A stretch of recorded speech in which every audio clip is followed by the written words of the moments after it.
Bien, pues en este vídeo vamos a empezar el tema 9, que es la clase que vimos el miércoles pasado.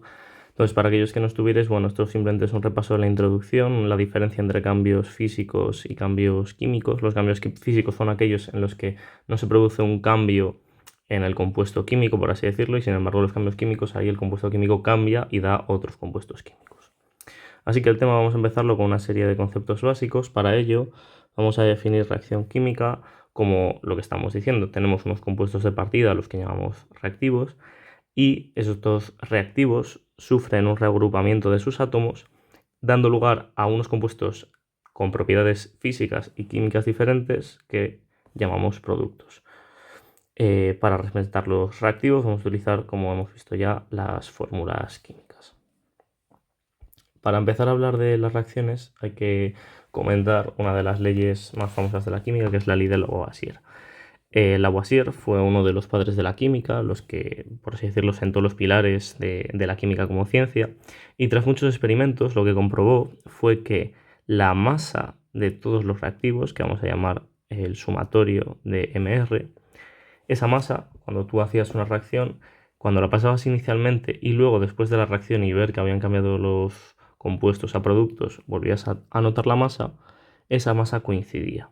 Es decir, que la masa se conserva. Y esto es lo que se conoce como la ley de Lavoisier. El tema pasado utilizamos un poquito ya esta ley sin mencionarla, y es tan importante porque en este resultado se basó la teoría atómica de Dalton. ¿Por qué? Porque lo que Dalton decía es que los átomos son algo indestructible, por lo tanto, si los compuestos están reaccionando y tienen átomos, pues da igual que se reordene o que formen otras cosas, pero como los átomos no se destruyen, pues la masa tiene que ser igual antes que después. Esto lo vemos aquí ejemplificado. Tenemos por una parte en el lado de los reactivos 4 átomos de hidrógeno y 2 átomos de oxígeno, que cuando se reordenan dan 2 moléculas de agua, pero cada molécula de agua, como tiene 2 átomos de hidrógeno y 1 de oxígeno, en total el número de átomos es igual. Es decir, los átomos no se pueden ni crear ni se pueden destruir. Vale, pasando al siguiente punto, vamos ahora a ver cómo representamos una reacción química. Esto simplemente es un poco repaso y recuerdo de tercero de la ESO. Como he mencionado antes, los compuestos químicos los vamos a representar a través de las fórmulas químicas, y las reacciones químicas, que es algo abstracto que no podemos representar fácilmente, digamos, con papel y lápiz, pues lo vamos a representar a través de las ecuaciones químicas. Para ello vamos a empezar poniendo que los reactivos siempre están a la izquierda y los productos siempre aparecen a la derecha. En este caso, en la reacción que vemos aquí a la derecha, vemos que el hidrógeno y el oxígeno son los reactivos y a la derecha aparece el agua. Para unir estas dos cosas, para darle sentido, es decir, para indicar el sentido de esta transformación, vamos a utilizar flechas. Estas flechas hay de varios tipos. Este año vamos a introducir uno nuevo, y es que cuando solo tenemos una flecha en un único sentido, quiere decir que los reactivos únicamente dan lugar a los productos y que los productos no se pueden mezclar entre sí para dar reactivos. Sin embargo, en cursos superiores, como por ejemplo segundo de bachillerato, si cursáis química, veréis también este símbolo de doble flecha, que lo que va a indicar es que tanto los reactivos pueden reaccionar entre sí para dar productos, como los productos pueden también mezclarse y reagrupar sus átomos otra vez para volver a dar los reactivos.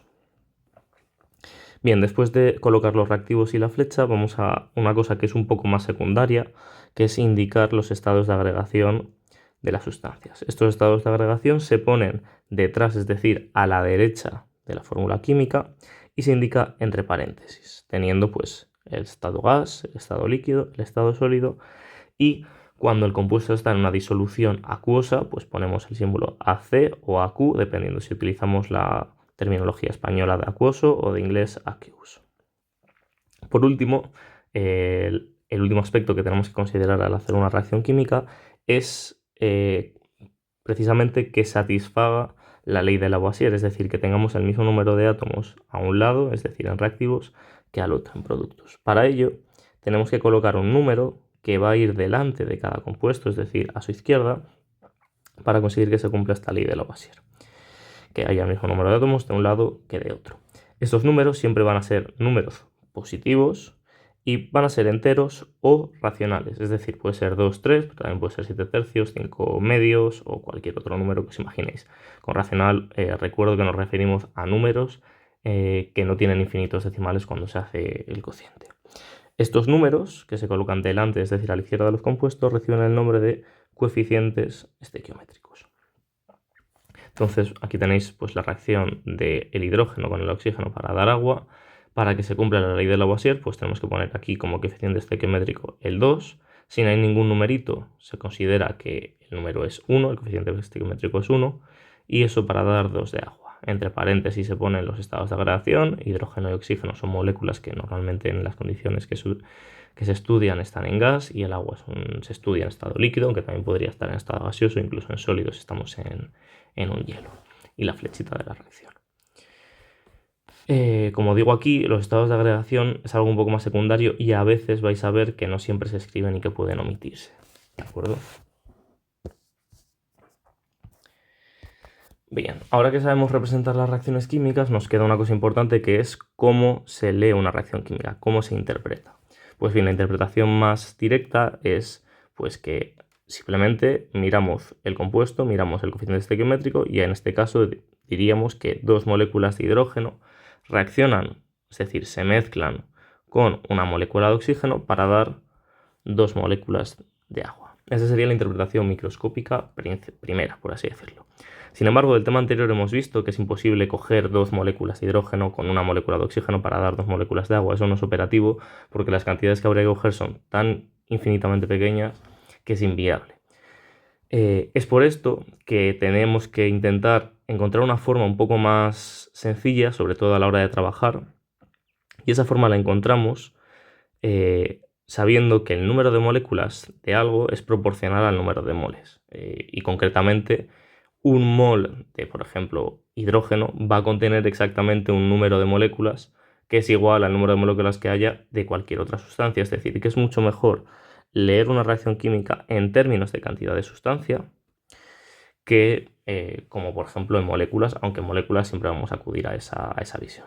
De esta manera, esta reacción química de arriba se podría leer como que si tenemos 2 moles de hidrógeno, estos 2 moles de hidrógeno van a reaccionar con 1 mol de oxígeno para producir, es decir, para formar 2 moles de agua. ¿Esto por qué tiene sentido? Pues un poco lo que he explicado antes. Inicialmente nosotros tenemos 2 moléculas, es decir, 2 moléculas de hidrógeno, voy a dibujarlo así, 2 moléculas de hidrógeno que reaccionan con una molécula de oxígeno para dar 2 moléculas de agua. Esto se va a cumplir si hay 2 de oxígeno, 2 de hidrógeno y una de oxígeno, que si hay 4 moléculas de hidrógeno y 2 moléculas de oxígeno para dar 4 moléculas de agua. O, en el caso más extremo, si tenemos 6 por 10 a la 23 moléculas de hidrógeno, otras 6 por 10 a la 23 moléculas de hidrógeno, con 6 por 10 a la 23 moléculas de oxígeno para dar 12, vamos a poner 12 por 10 a la 23 moléculas de agua, ¿vale? Es decir, como el número de moles son números de moléculas, pues hablar de moles o hablar de moléculas es equivalente, pero hablar de moles es mucho mejor a la hora de hacer cálculos, como vamos a ver. Bien, seguidamente, después ya de saber qué es una reacción química, de saber cómo se representa, pues vamos a ver cómo se ajusta una reacción química. Una reacción química se dice que está ajustada si hay el mismo número de átomos en el lado de los reactivos que en el lado de los productos. Es decir, si se cumple la ley de Lavoisier de conservación de la masa. Y para ello lo que debemos hacer es encontrar esos numeritos que aparecen a la izquierda de los números de los compuestos químicos, que son los coeficientes estequiométricos. ¿Vale? Aquí de cada elemento, es un error, no es de cada elemento, es de cada compuesto, ¿vale? Porque los coeficientes estequiométricos son de cada compuesto. Pues bien, existen varios métodos para hacer esto. Está el método de ion-electrón, el método algebraico, pero vamos a ver este año el método más sencillo, que es el que se denomina por tanteo. Aún así, el método por tanteo requiere que sigamos un poco una sistemática para que más o menos funcione siempre, por así decirlo. Pues bien, este método tiene más o menos 4 pasos que seguir. A veces no hay que seguir todos porque depende del tipo de reacción química, pero por lo general lo primero que tenemos que hacer es ir de izquierda a derecha y fijarnos en el elemento, si el elemento que queremos ajustar aparece en más de dos fórmulas en reactivos en productos. Si es así, lo dejamos y pasamos a un elemento en el que solo aparece en uno de los compuestos tanto en reactivos como en productos. Y eso lo intentamos ajustar. Cuando hayamos ajustado todos los de este tipo, entonces volvemos a la anterior, es decir, volvemos a intentar ajustar esos elementos que están en más de un compuesto. Repetimos el procedimiento con todos los elementos de izquierda a derecha. Después, a veces nos va a tocar reajustar algún coeficiente estequiométrico porque se cambian, entonces esto también hay que tenerlo en cuenta. Y por último, importante, dejar para el final ajustar elementos que se encuentran consigo mismo, formando, ¿vale? Estos de aquí. Pues hidrógeno, oxígeno, nitrógeno, o sea, hay más, pero que sea un compuesto que solo esté formado por un único elemento, ¿vale? Porque van a ser mucho más fáciles de ajustar al final. Vamos a ver algún ejemplo. Tenemos la reacción amoníaco más oxígeno para dar óxido de dinitrógeno más agua. Entonces, empezando de izquierda hacia la derecha, primero empezamos con el nitrógeno. Como el nitrógeno solo está aquí y aquí, pues lo que vamos a hacer es ajustar. Y como aquí en la derecha hay dos nitrógenos, pues ponemos un 2 en el nitrógeno. Después seguimos con el hidrógeno, que también solo está en uno de los compuestos, así que el hidrógeno hay 3, pero como hemos puesto un 2, ahora tenemos 6 hidrógenos aquí a la izquierda, de manera que ahora en el agua habrá que poner un 3. Y el último de los elementos por ajustar sería el oxígeno, y el oxígeno, como además es uno de estos elementos que hemos dicho que está solo, es decir, combinado consigo mismo, pues para el final es mucho más fácil. Contamos el número de oxígenos que hay a la derecha, que son 1 y 3, 4, por tanto necesitamos 2 oxígenos. Una reacción un poquito más complicada sería esta de aquí, el N2H4, que sería la hidracina, más el tetraóxido de dinitrógeno para dar nitrógeno molecular y agua. Pues de izquierda a derecha, nitrógeno vemos que está ya ajustado, así que no hay que hacer nada. Y el siguiente elemento ya es el hidrógeno. Como aquí a la izquierda tenemos 4 hidrógenos y a la derecha solo tenemos 2, pues hay que añadir otros 2, multiplicando por 2 al agua. Después de ajustar este hidrógeno pasaríamos a ajustar el oxígeno, ¿vale? Y el oxígeno vemos que hay 4 a la izquierda y hay 2 a la derecha. Así que nos toca, y aquí es donde entraba este paso, nos toca reajustar, ¿vale? Nos toca reajustar el coeficiente que teníamos para que esté todo adecuado. El problema que ocurre es que ahora, si multiplicamos aquí por 4, ahora no tenemos solamente 4 hidrógenos a la derecha, sino que tenemos 8, por lo tanto nos tocará también reajustar este de aquí, este coeficiente. Y finalmente, para que los nitrógenos cuadren, tenemos que añadir un 3 aquí para que los 4 nitrógenos del tetrahidruro de dinitrógeno coincidan con los del, o cuando sumen con los otros dos del tetraóxido de dinitrógeno de la forma correcta. Estas son las reacciones que hice en clase, que son más o menos parecidas, ¿vale? Tenemos el metano con el oxígeno para dar CO2 y agua, así que lo primero que hacemos es ajustar el carbono, ya está ajustado, pasamos al hidrógeno, que hay 4 hidrógenos, así que tendremos que añadir, como veis aquí señalo, un 2 para tener 4 hidrógenos y 4 hidrógenos, y para finalizar dejamos el oxígeno, que como tenemos 2 oxígenos aquí del CO2 más otros 2 del agua, necesitaríamos 2 de oxígeno. Para la molécula de C6H12O6, cuando reacciona con oxígeno para dar CO2 más agua, pues mismo procedimiento. Ahora sí que tenemos que ajustar el carbono, que tenemos 6 a la izquierda y no teníamos 1 a la derecha, y además ajustamos el agua con otros 6 para que cuadren los hidrógenos. Y por último, considerando o teniendo que tenemos 6 oxígenos a la izquierda más una cantidad indeterminada de oxígenos que aportan 2 oxígenos cada uno, ¿vale? Este es el balance para el oxígeno. Eso tiene que ser igual a 12 oxígenos que aporta el CO2 más 6 oxígenos que aporta el agua, es decir, 6 más 2x, que es el número que queremos encontrar, es igual a 18. Es decir, que esta x tiene que ser igual a 6, es decir, tenemos que tiene que haber 6 moléculas de oxígeno para que, como cada molécula de oxígeno tiene 2 átomos de oxígeno, den 12 en total, más los 6 del C6H12O6 dar 18 y que sean igual a los otros 18. Por último, tenemos el compuesto C2H6 que también reacciona con oxígeno para dar CO2 y agua. Ajustamos lo primero el CO2. Después vemos que de hidrógenos hay 6, así que tenemos que añadir 3 de agua.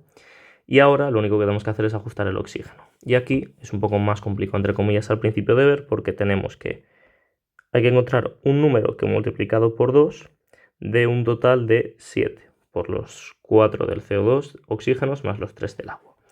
Este número, evidentemente, cuando despejáis la ecuación da 7 medios y es lo que veis en la primera de las ecuaciones químicas. Y estaría bien, ¿vale? He dicho que esos coeficientes estequiométricos pueden ser enteros o racionales. Sin embargo, para hacer cálculos a veces trabajar con números racionales no es tan cómodo y se prefiere multiplicar o quitar denominadores, de manera que en este caso, como el denominador es 2, habría que multiplicar a toda la ecuación por 2. Y aquí hay un error que estoy acabando de ver, que sería que al multiplicar por 2 quedan 2 de C2H6, 7 de oxígeno, pero ahora serían 2 por 2, 4 de CO2, más 2 por 3, 6 de agua. Y así quedaría la reacción ajustada, ¿vale? Importante en todo el tema de estequiometría, es un apartado o unos ejercicios muy fáciles porque siempre podéis comprobar que estáis en lo correcto, es decir, podéis contar siempre los átomos a un lado, es decir, en reactivos y en productos, para asegurarse de que lo habéis hecho bien, ¿de acuerdo? Entonces es una cosa segura que podéis comprobar antes de entregar el examen si sabéis que lo tenéis bien o que lo tenéis mal. Bien, y para acabar con este vídeo, vamos a mencionar algunos aspectos sobre el mecanismo de reacción. El mecanismo de reacción simplemente lo que hace es explicar cómo se produce una reacción química. De nuevo, nos encontramos con que a partir del siglo XX se proponen diversas teorías que explican el mecanismo de una reacción química, como por ejemplo la teoría de colisiones, que es la que vamos a ver este año. Más adelante veréis también la teoría del estado de transición. Este año, como digo, nos vamos a quedar con la más sencilla, que es la de colisiones. Fue planteada en 1918 por un viejo conocido nuestro, por Lewis, el de las estructuras de Lewis, y lo que hace es explicar cómo se produce una reacción química en base de las leyes de la cinemática y de la dinámica. De esta manera propone que las reacciones se producen como consecuencia del choque entre los átomos de los reactivos. Es decir, debido a este choque se produce que los enlaces químicos, o se provoca que estos se rompan o se formen nuevos enlaces químicos. Sin embargo, no todos los choques son igual de válidos.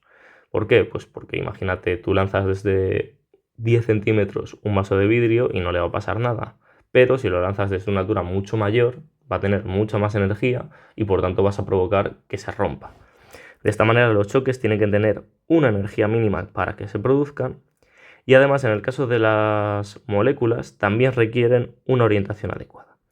¿Qué es esto de la orientación adecuada? Pues miramos este primer caso.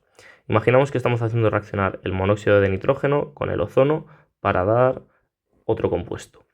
¿Qué ocurre si ese compuesto, por ejemplo, es el NO2 que tenemos aquí abajo? Pues que estamos viendo que un átomo de nitrógeno tiene que estar rodeado de 2 átomos de oxígeno.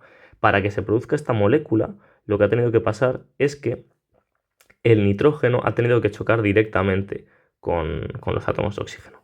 Sin embargo, si las moléculas están en la orientación que aparece aquí, ¿qué ocurre? Pues que de la molécula NO lo que va a chocar es el oxígeno, y si un oxígeno choca con otro oxígeno, esta colisión no va a ser eficaz, no va a dar lugar a un producto. Para que dé lugar a un producto, la orientación tiene que ser que el átomo de nitrógeno tiene que estar en una orientación para que al chocar con uno de oxígeno se rompan los enlaces del oxígeno y a la vez se unan el nitrógeno con el oxígeno. Entonces, esto más o menos serían los fundamentos de la teoría de colisiones. Bueno, para empezar, más o menos voy a empezar aquí el siguiente día. Vamos a ver un apartado de clasificación de las reacciones químicas. Las reacciones químicas se pueden clasificar en diferentes tipos, ¿vale?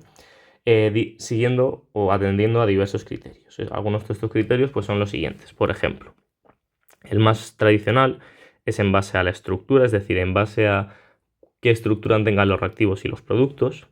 También puede ser, dependiendo del sentido de la reacción, pueden ser reversibles o reversibles. Esto más se verá en segundo de bachillerato o ya incluso en la universidad. Así que no vamos a tratar eso este año.